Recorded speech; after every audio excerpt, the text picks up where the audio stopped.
আমরা আল্লাহকে পাবো কিভাবে, এটা বড় প্রশ্ন না? যে আল্লাহর কাছ থেকে, যে জান্নাত থেকে আমরা পৃথিবীতে চলে আসলাম, সেই জান্নাতে যেতে হলে তো আমাকে আল্লাহকে পেতে হবে। আল্লাহকে পেতে হলে আমার কি কি করণীয়, খুব শর্ট করে আমি কয়েকটা পয়েন্টস আপনাদেরকে শেয়ার করছি। 1 নাম্বার, আল্লাহকে পেতে হলে অবশ্যই তার নবী মুহাম্মদ সাল্লাল্লাহু আলাইহি ওয়াসাল্লামকে অনুসরণ করতে। এছাড়া আল্লাহকে পাওয়ার দ্বিতীয় কোনো পথ নেই। আল্লাহকে পেতে হলে অবশ্যই তার নবী মুহাম্মদ সাল্লাল্লাহু আলাইহি ওয়াসাল্লামের আদর্শগুলো জীবনের প্রতিটা ক্ষেত্রে বাস্তবায়ন করতে হবে। চলাফেরা, ওঠা বসা, খাওয়া দাওয়া, ইস্তেঞ্জা করা, মুআমালাত, ব্যবসা বাণিজ্য, অর্থনীতি, সমাজ, রাষ্ট্র, সব ক্ষেত্রে আপনাকে মুহাম্মদ সাল্লাল্লাহু আলাইহি ওয়াসাল্লামের তরিকা, আদর্শটাকে ফলো করতে হবে। তাহলে আপনি আল্লাহকে পাবেন ইনশাআল্লাহ। যে ব্যক্তি আল্লাহকে পেয়েছে সে দুনিয়াও পেয়েছে, আখিরাতও পেয়েছে। যে আল্লাহকে পায় নাই, দুনিয়াও বরবাদ, আখিরাতও বরবাদ। 1 নাম্বার তাহলে কি কাজ? আল্লাহ পাকের সর্বশেষ নবী মুহাম্মদ সাল্লাল্লাহু আলাইহি ওয়াসাল্লামকে অনুসরণ করা, তার আদর্শ মেনে চলা। 1 নাম্বার। 2 নাম্বার হচ্ছে 5 ওয়াক্ত নামাজ। আল্লাহকে পেতে হলে নামাজ লাগবে। নামাজ নাই, আল্লাহ নাই। ওয়াস্তাঈনু বিস-সাবরি ওয়াস-সালাহ, তোমরা সবর এবং সালাতের মধ্য দিয়ে আল্লাহর সাহায্য প্রার্থনা করো। আমরা এই জন্য নামাজে বলি ইয়াকা না'বুদু ওয়া ইয়াকা নাস্তাঈন, আমরা শুধু আপনারই ইবাদত করি এবং আপনার কাছেই সাহায্য প্রার্থনা করি। তো আল্লাহকে পেতে হলে নামাজের কোনো বিকল্প নাই। আল্লাহকে পাওয়ার তৃতীয় একটা মাধ্যম বলে দিই আমি, সওম বা রোজা রাখা। অল্প সময় গুটিয়ে নিচ্ছি, সওম বা রোজা রাখা। রোজা কেন আল্লাহকে পাওয়ার মাধ্যম জানেন? কারণ রোজা রাখা অবস্থায় আমরা কিন্তু গোপনে পানাহার করি না, করি? আমরা রোজা রেখেছি, গোপনে কিন্তু পানি খেতে পারি, কেউ দেখবে না। গোসল করছেন, আপনি পানি খেতে পারেন, কেউ দেখবে? দেখবে না। লুকিয়ে লুকিয়ে আপনি কিন্তু খাবার খেতে পারেন, কেউ দেখবে না, বাসায় কেউ নাই দেখার, কিন্তু আপনি খান না। আপনি সবর করেন, সহ্য করেন, একদম সূর্যাস্তের সময় গিয়ে আপনি ইফতার করেন। এই যে কাজটা আপনি কেন করেন? কারণ আপনি ফিল করেন যে আল্লাহ আপনাকে দেখছেন। কেউ আপনাকে দেখুক না দেখুক, আল্লাহ আপনাকে দেখছেন। এটাই হচ্ছে ইহসান, এটাই হচ্ছে আল্লাহ পাকের মারিফতকে উপলব্ধি করা। আল্লাহ রাসূল সাল্লাল্লাহু আলাইহি ওয়াসাল্লাম বলেছেন, ইহসান হচ্ছে আন তা'বুদাল্লাহা কাআন্নাকা তারাহ, তুমি এমন ভাবে আল্লাহর ইবাদত করবে যেন তুমি আল্লাহকে দেখছো। ওয়া ইল্লাম তাকুন তারাহু ফাইন্নাহু ইয়ারাক, তুমি আল্লাহকে দেখতে না পারলেও বিশ্বাস করবে আল্লাহ তোমাকে দেখছেন। তো এটা রোজা রাখলে উপলব্ধি হয় না যে আল্লাহ আমাকে দেখছেন? এটা হচ্ছে আল্লাহকে পাওয়ার মাধ্যম। এই জন্য রমাজানের রোজা অবশ্যই রাখবো ইনশাআল্লাহ। পাশাপাশি এই যে সোমবার, বৃহস্পতিবার বা এই যে মাসের 3 দিন আইয়ামে বীজের সওম আছে, 13, 14, 15, আরাফার সওম, আশুরার সওম বা নফল সওম, এগুলো রাখার অভ্যাস করলে আল্লাহকে পাওয়া যাবে ইনশাআল্লাহ তাআলা। আল্লাহ পাক আমাদেরকে বেশি বেশি সওম রাখার তৌফিক দান করুন। এবং আমাকে, আপনাদের সবাইকে বিগত জীবনে আমরা যারা বিভিন্ন সময় সওম রাখি নাই বা রাখতে পারি নাই, বা বিভিন্ন সালাত পড়ি নাই, পড়তে পারি নাই, এগুলোকে হিসেব করে আদায় করার তৌফিক আল্লাহ পাক দান করুন, আমিন। 4 নম্বর একটা মাধ্যম বলে দিই আল্লাহকে পাওয়ার, সেটা হলো তিলাওয়াতে কোরআন। কোরআন তেলাওয়াত যে যত বেশি করবে, অর্থ উপলব্ধি করে পড়বে, সে আল্লাহ পাককে চাক্ষুষ পাবে ইনশাআল্লাহ। মানে আল্লাহ রাব্বুল আলামিন একটা চিঠি দিয়েছেন, মনে করেন আপনাকে, আপনার একজন, কথার কথা এক্সাম্পল দিচ্ছি, যে আপনার কোনো একজন বন্ধু আছে অনেক দূরের কোনো দেশে, তা আপনি তাকে দেখেনও নাই, আপনি তাকে চিনেনও, মানে আপনি তার চেহারা দেখেন নাই, তাকে চিনেন না, তার সাথে যোগাযোগের মাধ্যম হচ্ছে আপনার চিঠি বা মেসেজ, ঠিক আছে? এখন সে আপনাকে কিছু মেসেজ পাঠালো, এই মেসেজের মধ্যে সে কিছু ইনস্ট্রাকশন দিয়েছে যে এইগুলো করতে হবে, এগুলো করতে হবে, বা আপনার প্রতি ভালোবাসার ইজহার করছে। এখন এই মেসেজটা যদি আপনি পড়তে পারেন, তাহলে আপনি আপনার বন্ধুর সাথে একটা কানেকশন তৈরি করলেন না? বুঝতে পারছি না? আচ্ছা, এখন সমস্যা হচ্ছে কি, আমরা ওই মেসেজটা পড়তেই পারি না। আমরা তো কোরআনটা পড়তেই জানি না, তাহলে মেসেজটা পাবো কিভাবে? আর যারা পড়তে জানি সেই ভাষাটা বুঝি না। এখন ওই বন্ধু মনে করেন চিঠি লিখেছে বাংলা ভাষায়, আর আপনি বাংলা পড়তে জানেন না, তাহলে কি পারবেন উপলব্ধি করতে তার মনের ভাব, সেই বন্ধুর আবেগ, ভালোবাসা, প্রেম আপনি কি উপলব্ধি করতে পারবেন? লিখেছে সে উর্দু দিয়ে বা ইংরেজিতে, আপনি ইংরেজি বোঝেন না, ইংরেজি লিখতে পারেন না, তাহলে কি আপনি তার চিঠি বুঝতে পারবেন? এখন আমরা যেহেতু আরবি বুঝি না, এই কারণে কোরআনের মধ্যে কি বলেছেন আল্লাহ রাব্বুল আলামিন আমরা উপলব্ধি করতে পারছি না। আমি কি বুঝতে পারছি? তো কোরআন শুধুমাত্র তিলাওয়াত করা যথেষ্ট নয়। তিলাওয়াত করলে আপনি প্রত্যেক হরফে 10 নেকি পাবেন, কোনো সমস্যা নাই, কিন্তু ওই মেসেজটাকে উপলব্ধি করতে হলে আপনার অর্থটা জানতে হবে। অর্থ জানলে পরে আপনি দেখবেন আল্লাহকে আপনি চাক্ষুষ সামনে পাচ্ছেন ইনশাআল্লাহ তাআলা। আপনি হতাশ হয়েছেন, হতাশা দূর করার জন্য সূরা আছে কোরআনে। বিপদে পড়েছেন, বিপদ দূর করার সূরা আছে কোরআনে। আপনার রিজিকের সমস্যা কাটানোর সূরা কোরআনে আছে। কোনো হাজতের প্রয়োজন, সূরা ইয়াসিন, হাজতের সূরা চলে আসে। অসুস্থ হয়েছেন, শেফার সূরা কোরআনে আছে। বা কাউকে জিন টোনা করা হয়েছে, বানটোনা করা হয়েছে, ওর শেফাও কোরআনে আছে। এমন কোনো বিষয় নাই যেটা আল্লাহ রাব্বুল আলামিন কোরআনের মধ্যে নাজিল করেন নাই। ব্যবসা করতে চান, কোরআন কথা বলবে, ঠিক আছে? আপনি সামাজিক বিষয়ে ডিল করতে চান, সূরা হুজুরাত কথা বলবে। আপনি ইতিহাস ভালোবাসেন, কোরআনে ইতিহাস দিয়ে ভর্তি করা আছে। আপনি কাব্য ভালোবাসেন, কবিতা পড়তে ভালোবাসেন, কোরআনের মধ্যে কবিতা দিয়েও ভর্তি আছে। আর রহমান আল্লামাল কোরআন খালাকাল ইনসান, এখানে ছন্দ আছে না?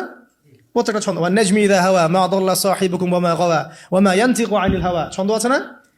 আপনি উপন্যাস ভালোবাসেন, কোরআনে অনেক উপন্যাস আছে, পড়ে দেখেন, যা চান তাই পাবেন কোরআনে। এক কথায় আপনি আল্লাহকে পাবেন কোরআনের মধ্য দিয়ে। তো কোরআনের সাথে যার সম্পর্ক যত বেশি, আল্লাহর মারিফত সে তত বেশি পাবে ইনশাআল্লাহ আযজা ওয়া জাল্লা। 4টা বলেছি না? 5 নম্বর হচ্ছে হজমরা করা। হজমরা আল্লাহ পাক আমাদের সবাইকে বেশি বেশি করার তৌফিক দেখ। মানে হজ এবং ওমরা এমন কিছু কাজ আছে যে কাজগুলো সরাসরি আপনার সাথে আল্লাহ পাকে কানেকশন করাবে। আরাফার মাঠে যাবেন, ওই মাঠে কি কিয়ামত হবে না? আল্লাহকে চিনতে পারবেন এখানেই। তারপরে যে সাই করেন না, সাফা মারওয়া সাই করে, ওখানে গেলে আপনি বুঝতে পারবেন যে কিভাবে ইসমাইল আলাইহিস সালামকে পানি দেওয়ার জন্য তার মা হাজারা এখানে দৌড়দৌড়ি করেছেন। বাইতুল্লাহ দেখবেন, আপনি চিনবেন যে আল্লাহর তাওহীদ কি জিনিস। চোখে দেখার সাথে সাথে আপনার ভিতরে এমন একটা ফিলিংস আসবে যেটা ভাষায় প্রকাশ করা যাবে না। চোখে দেখার সাথে সাথে এমন একটা ফিলিংস আসবে, আপনাকে আমি এটা ভাষায় প্রকাশ করে বোঝাতে পারবো না।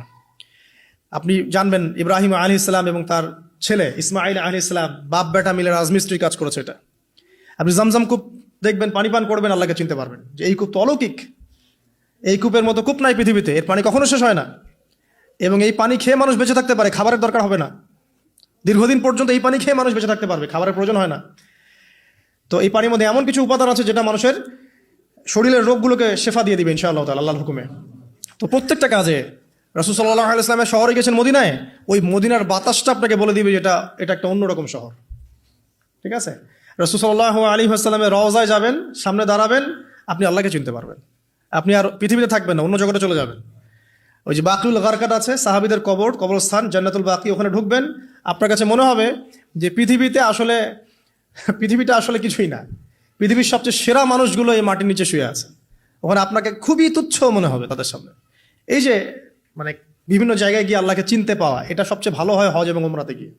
আল্লাহ পাক আমাদেরকে তৌফিক এনায়েত করুন, আমিন। তো এটা একটা আল্লাহকে পাওয়ার নিদর্শন। যাদের হজ ফরজ হয়ে গেছে অবশ্যই হজ করে ফেলবেন, আর যাদের সামর্থ্য আছে তারা বেশি বেশি উমরা করবেন। নবী সাল্লাল্লাহু আলাইহি ওয়াসাল্লাম বলেছেন, এক হজ পরের হজের মধ্যে যত গুনাহ মাফ করিয়ে দেয়, এক উমরা পরের উমরার মধ্যে যত গুনাহ সেগুলোকে মাফ করিয়ে দেয়। আল্লাহ পাক আমাদেরকে এই আমলগুলো করার তৌফিক এনায়েত করুন। 6 নাম্বার বলছি জিকির। আল্লাহ পাকের জিকির বাড়াতে হবে। যে আল্লাহ পাকের জিকির যত বেশি করবে, সে আল্লাহ পাকের মারিফত তত বেশি উপলব্ধি করবে, আল্লাহকে পাবে ইনশাআল্লাহ। আর এই জিকির করার জন্য ওযুও শর্ত নয়, জানেন? আল্লাহর জিকির করার জন্য কিন্তু ওযু শর্ত নয়। আপনি মনে মনে চলতে ফিরতে অলওয়েজ সুবহানাল্লাহ, আলহামদুলিল্লাহ, আল্লাহু আকবার, লা ইলাহা ইল্লাল্লাহ, আস্তাগফিরুল্লাহ পড়তেই থাকতে পারেন। কষ্টের কিছু আছে? খালি জবান চলবে, খালি জবান চলবে। মাঠে কাজ করছেন, ওই যে লাঙল দিয়ে কাজ করছেন, সেচ দিচ্ছেন, আপনি পড়তে থাকবেন আস্তাগফিরুল্লাহ ওয়া আতুবু ইলাইহি, লা হাওলা ওয়ালা কুওয়াতা ইল্লা বিল্লাহ, সুবহানাল্লাহ, আলহামদুলিল্লাহ, লা ইলাহা ইল্লাল্লাহ, আল্লাহু আকবার। কোনো সমস্যা? কোনো সমস্যা নেই। রান্না বান্না করছে মেয়েরা, এটা করতে করতে পড়তে পারবে না?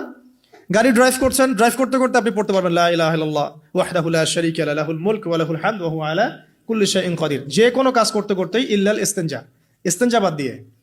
ইস্তিনজা কি জিনিস? প্রসাব পায়খানা। এই সময় এগুলো মুখ দিয়ে বলবেন না, দরকার নাই। আপনি এখানে এরপরে যে সময়গুলো আছে এগুলোতে আপনি জিকির বাড়াবেন। যে যত বেশি জিকির করবে তার কলব তত বেশি পরিচ্ছন্ন হবে।